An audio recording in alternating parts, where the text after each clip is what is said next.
this, kami ni Aga, we would just do commercials together, especially pagkasama yung mga bata, parang sinashelter namin sila sa parang public life. So, it was quite a process that we went through. And then once we decided, we said, you know what, why not get the opportunity to work with our family? And what a blessing it is to be able to be a witness sa mga unang hakbang nila sa industriya, kasama mo sila through every step. And not only that, to be able to work with really just great actors, diba? And creative people behind the First Family is really such a blessing and an honor. And I would say possibly baka the first, maybe only time na gagawin namin ito as a project with us as family.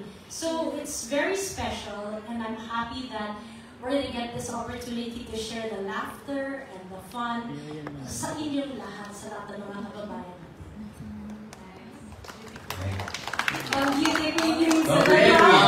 Thank you. Makes sense naman, of course, diba? Yes. Aga. Sa akin naman, wala, siguro, nagawa ko na lahat sa buhay talaga. But the first time ko rito, I guess, is really working with the kids, which is really, parang ito yung sinasabi. Baka na-misinterpret na iba to, but sinasabi ko, when I say it's kind of difficult for me, it's difficult in the sense na dati pag nitatrabaho ko, parang ito yung mundo ko sa pag-artista. Ako lang ang inisip ko rin sa sarili ko, kung paano yung gagawin ko, ano yung eksena ko, ano yung gano'n. Ngayon, it's harder for me because andyan yung pamilya mo na binabantayan mo, na nakatingin ka, na pag manilinya na sila, parang pag nasabi na nila yung linya, okay. Tapos bigyan ako rin pala yung susunod. Parang ako ngayon yung nawawala. Magkakat nila. Sorry. Ayoko naman umulit kasi baka hindi naman maulit nila yung na.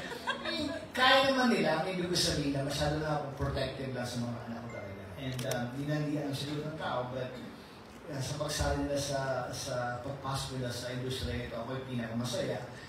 But at the same time, meron kang pa ba talaga na parang, alam mo yung ako lang siguro makakaalam, yung hirap na pinagdaanan mula nung nag-upisa ako para marating ko yung kung ano itong narating ko sa buhay nito. Hanggang sa magkapamilya akong sila, parang alam ko yung dadaanan. Mahaba pa, mahirap, but then sila na nag-desisyon na they wanted to work at dito sa pag-aarte.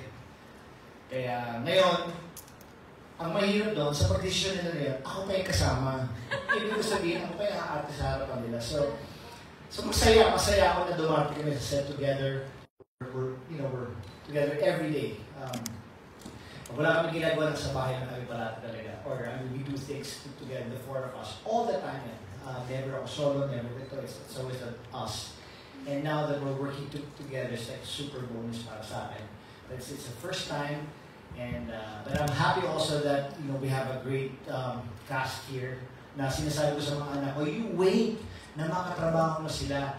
So ngayon mas komportable ako, nawawala yung nervous ko dahil alam ko andyan sila para supportan din yung mga anak ko rin, siyempre. So, yun naman ang nangyayari. Maraming salamat din sa inyong lahat. Sa inyong lahat, Direk Randy, sa lahat, sa inyong Kudik, Jans, Sam, Art. Hindi! Minsan kasi kung tumitingin siya, kasi may mga eksena sila gano'n, pag nagtingin na sila gano'n, parang may naka gano'n, parang sasabi ko po, ayan, ito yung art ko kasi tingin gano'n. Alam mo yung gano'n, wala naman silang love hanggang sa show. Parang kunyari lang, parang gano'n, parang mag-best friends kayo, di ba? Magkababata silang tatlo, so mga gano'n. Patay na po karon. Hindi pa na naman.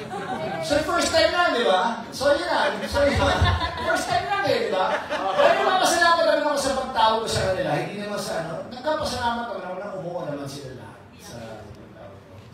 If I may share also yung... Of course! Ikaw boss talaga dito. Ikaw boss. Akala ito talaga.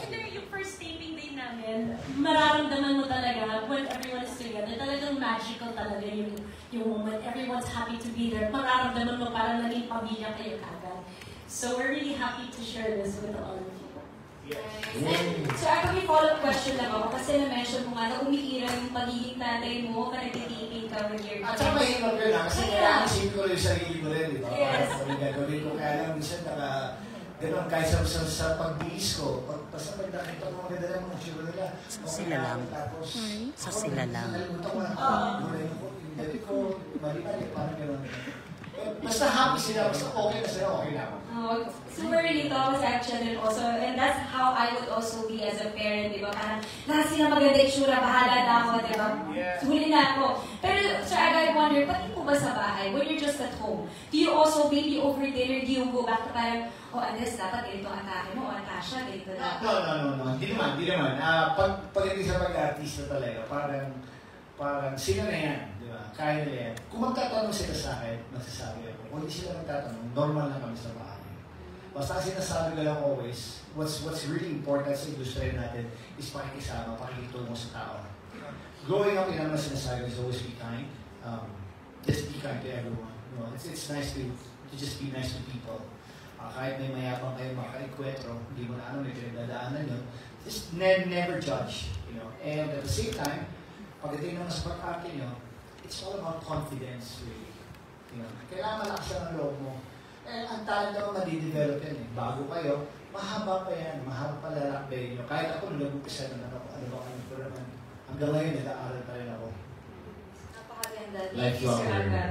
Oo. Share ko lang din po, di ba, yung pag-host ko dito. Actually, si Sir Aga din yung tumawag sa akin. Di ba, Sir, may tumawag niyo ka para ako mag-host today. Ay, lahat naman pala tayo sinuha. Ako, direct na ako.